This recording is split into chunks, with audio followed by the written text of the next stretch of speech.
लंबे समय से काम कर रहे सराफा व्यापारियों के लिए अक्षय तृतीया व्यापार के लिए एक सुनहरा अवसर लेकर आया। चांदी के दाम ऊंचे होने के बावजूद पूरे छत्तीसगढ़ में सोने चांदी के 600 करोड़ रुपए के व्यापार होने का दावा सराफा व्यापारियों के द्वारा किया जा रहा है। यही नहीं, सराफा व्यापारियों के अनुसार लोगों को सोने चांदी के रिटर्न में अच्छा मुनाफा मिलता है। पिछले साल अक्षय तृतीया के दिन सोने के दाम 52,000 रुपए प्रति 10 ग्राम थे, तो इस साल 61,000 रुपए प्रति 10 ग्राम है। यानी एक साल में लगभग सोने के दाम में 20% की बढ़ोतरी हुई है। जानकारों के मुताबिक अक्षय तृतीया के दिन सोना चांदी खरीदना शुभ माना जाता है, इसलिए अक्षय तृतीया पर सोना चांदी लोग खरीदते हैं।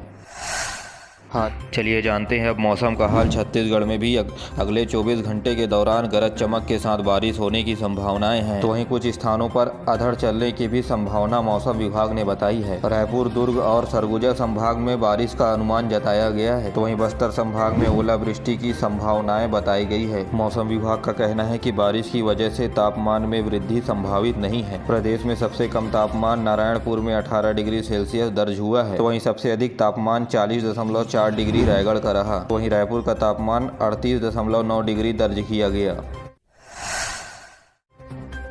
छत्तीसगढ़ के चंद्रखुरी में माता कौशल्या के नाम पर चंद्रखुरी महोत्सव का आयोजन किया गया है। उद्घाटन मुख्यमंत्री भूपेश बघेल के हाथों होना था, लेकिन मौसम खराब होने की वजह से वे यहां नहीं पहुंच पाए, जिसके बाद संस्कृति मंत्री अमरजीत भगत ने बरसते हुए पानी के बीच माता कौशल्या के महोत्सव चंद्रखुरी महोत्सव का शुरुआत किया। इस दौरान स्कूल शिक्षा मंत्री डॉक्टर प्रेमसाय सिंह टेकाम भी मौजूद रहे। वहीं संस्कृति मंत्री ने मानस मंडलियों को सम्मानित भी किया और महोत्सव के अंतिम दिन पुरस्कार दिए जाने का भी ऐलान किया गया है। शुभारंभ के बाद मानस मंडली के साथ रामायण का पाठ भी किया गया।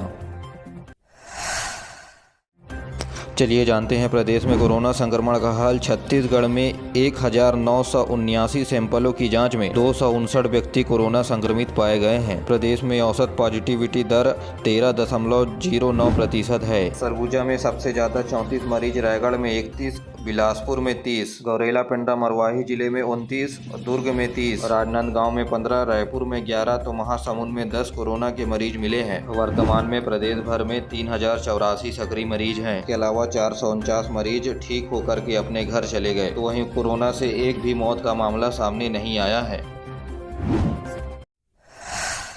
अक्ति तिहार और माटी पूजन में शामिल हुए सीएम भूपेश बघेल। खुद ट्रैक्टर चला करके खेतों की जुताई की और लौकी, सेम और तरोई के बीज बोए। जी हां, छत्तीसगढ़ के मुख्यमंत्री भूपेश बघेल अलग अंदाज देखने को मिला जब सीएम खुद ट्रैक्टर पर बैठकर खेत में जुताई की। शनिवार को इंदिरा गांधी कृषि विश्वविद्यालय परिसर में आयोजित अक्ति तिहार और माटी पूजन दिवस कार्यक्रम में शामिल हुए। इस मौके पर सीएम ने गाँव की माटी, देवी देवताओं और ठाकुर देव की पूजा कर बीज बुआई का संस्कार के तहत लौकी, सेम, तरोई के बीज बोए। मुख्यमंत्री अच्छी फसल के लिए धरती माता से कामना करते हुए कोठी से धान के बीज लाकर पूजा की और गौ माता को चारा खिलाया। इस अवसर पर सीएम ने कहा कि 20 क्विंटल प्रति एकड़ धान बेच सकेंगे किसान। अगले साल इसी पहल पर राज्य सरकार ने 107 लाख मीट्रिक टन धान की खरीदी की। मुख्यमंत्री ने इस अवसर पर इंदिरा गांधी कृषि विश्वविद्यालय द्वारा विकसित इंदिरा बीज ब्रांड को लॉन्च किया। उन्होंने कहा कि मुझे पूरा विश्वास है कि विश्वविद्यालय द्वारा विकसित इंदिरा बीज ब्रांड कृषकों के लिए लाभकारी होगा। इस अवसर पर शोध पर आधारित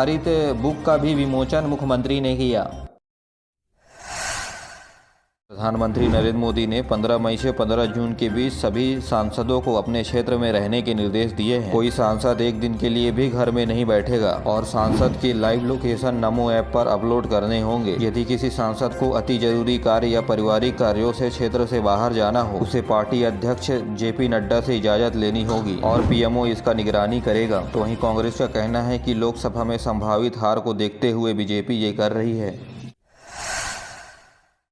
छत्तीसगढ़ के कोरबा से 7 साल की बच्ची के साथ गैंग रेप का मामला सामने आया। आरोपी चॉकलेट खिलाने के नाम पर मासूम को ले गए। इसके बाद गोदाम में ले जाकर बारी बारी से दुष्कर्म किया। बाद में जब बच्ची रोते हुए घर पहुंची तब जाकर मामले का खुलासा हुआ। पड़ोस में रहने वाले शिव कुमार और हरि कुमार ने इस घटना को अंजाम दिया, जिन्हें अब गिरफ्तार कर लिया गया है। आरोपियों का मेडिकल टेस्ट भी कराया गया है। इसके अलावा इनका कोरोना टेस्ट भी कराया गया, जिसमें एक आरोपी कोरोना पॉजिटिव पाया गया।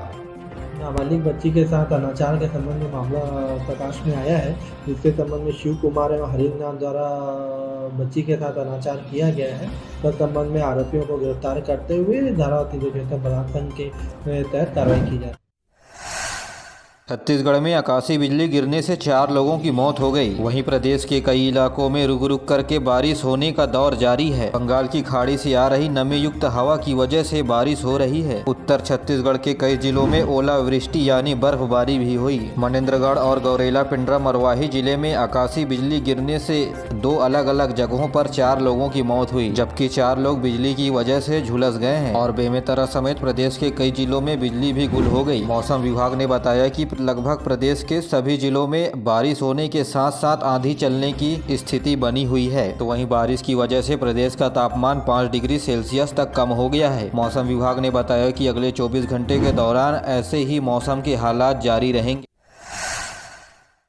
रायपुर में कुएं को साफ किया जा रहा था, तभी दीवार पर एक आकृति दिखी। ऊपर की ओर लंबी पूंछ थी, हाथ पैर दिख रहे थे, वैसे ही जैसे भगवान बजरंग बली के होते हैं। उसके बाद भीड़ देखने के लिए आने लगी। सोशल मीडिया पर जय श्री राम के नारे के साथ तस्वीरें भी वायरल हो रही है और मंदिर में भक्तों की भीड़ लग रही है। मामला रायपुर के पुराने बस्ती स्थित बावली वाले हनुमान से जुड़ा हुआ है और इसी वजह से यहाँ शनिवार को विशेष पूजा की गई। इस बावली की सफाई हुए 100-150 साल हो चुके थे, जिसकी वजह से इस बावली की सफाई पानी निकाल कर किया जा रहा था। तभी बावली के अंदर वानर स्वरूप आकृति दिखी।